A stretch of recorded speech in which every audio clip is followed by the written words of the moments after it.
So where do I end up? How's that spider web looking to me at this point? The author of the Book of Wisdom wrote,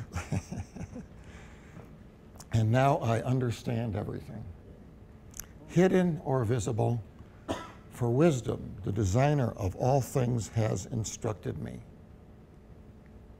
I ain't there, and I'll never get there. I'm more like the author of Ecclesiastes, who says in chapter 3, verse 11, we can grasp neither the beginning nor the end of what God does. Just a couple of other translations, because that's a great phrase. King James. No man can find out the work that God maketh from the beginning to the end. American Standard Version, a little different. He hath set eternity in their heart, yet so that man cannot find out the work that God hath done from the beginning even to the end. The last translation is God kind of set it up that way. So you're not going to get you ain't going to get the beginning, fella, you ain't going to get the end. So I can grasp neither the beginning nor the end of the story. Okay? I can't tell you if spirit came first, as the old story says. I can't tell you if in the beginning God existed before matter and created matter and was outside everything. Nor can I tell you if in the beginning spirit was inside matter, if the original condition was indeed spirit dash matter. But spirit was there somehow, some way. And to me, that's just a simple matter of logic. Okay? Maybe because I spent a lot of time on lifespan development in psychology, you know. But the idea is that if there's a development and something appears here, okay, somehow, to me, it had to be present back here at the beginning, some way, somehow, something like a gene, you know? It's kind of what I see in the course of a human life. I mean, biologically, my growth was all seeded, if you will, okay? Something inside. On the other hand, I was born into a particular family, a particular history, a particular culture, outside forces, but in a way, they were all there too in the beginning. So in a development, if something appears, even suddenly, even out of the blue, 2 minutes to midnight, somehow it was there back in the beginning as a potential. As for the end of the story, how's it going to end? So a year or two ago, I heard a talk by a cosmologist at U of M. His name is Rocky Kolb. And he kind of laid out a timetable for the demise of the Earth. So you saw all the things, you know, the sun gets into kind of a dying phase, expands, becomes a red giant, I guess.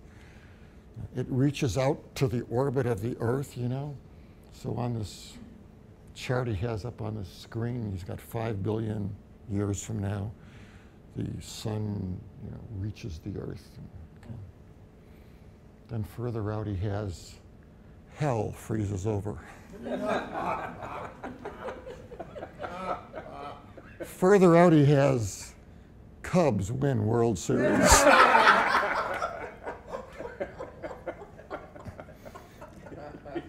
I grew up a Cubs fan, which is that is another old story. I don't think I'm going to know how the story is going to end either. So I will never find out the work that God hath done from beginning to end. I'm in the middle of the story, and that's where I woke up. All I know is that the most extraordinary thing just happened.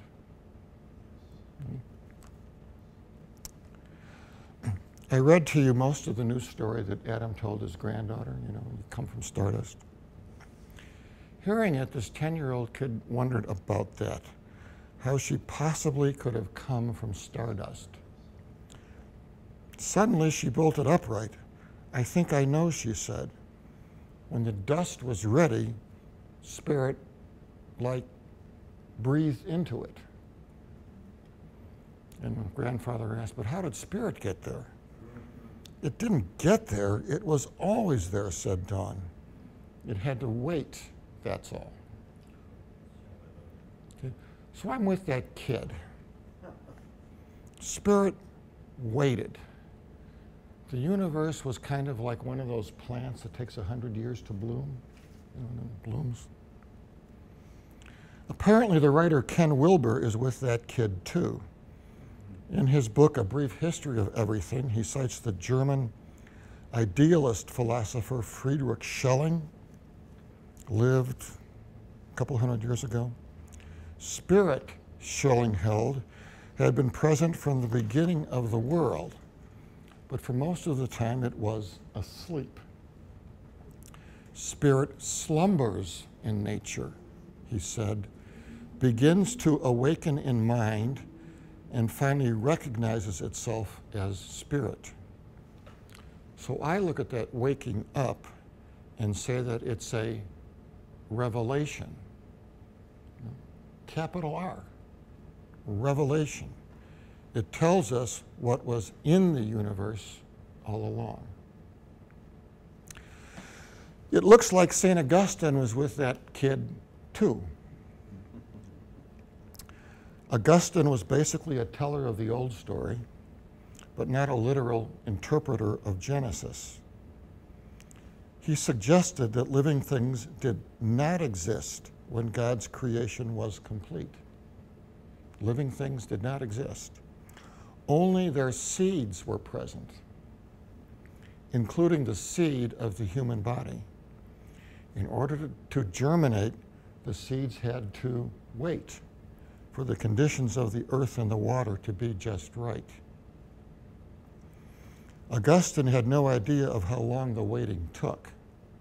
He couldn't have imagined 13.7 billion years.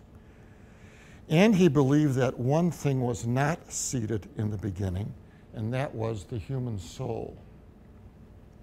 In recognition of the tremendous leap that soul represents, Augustine required a second creative act on God's part. As Dawn said, when the dust was ready, Spirit, like, breathed into it. So, Spirit slumbers, Spirit waits. And that's how the spider web looks to me now.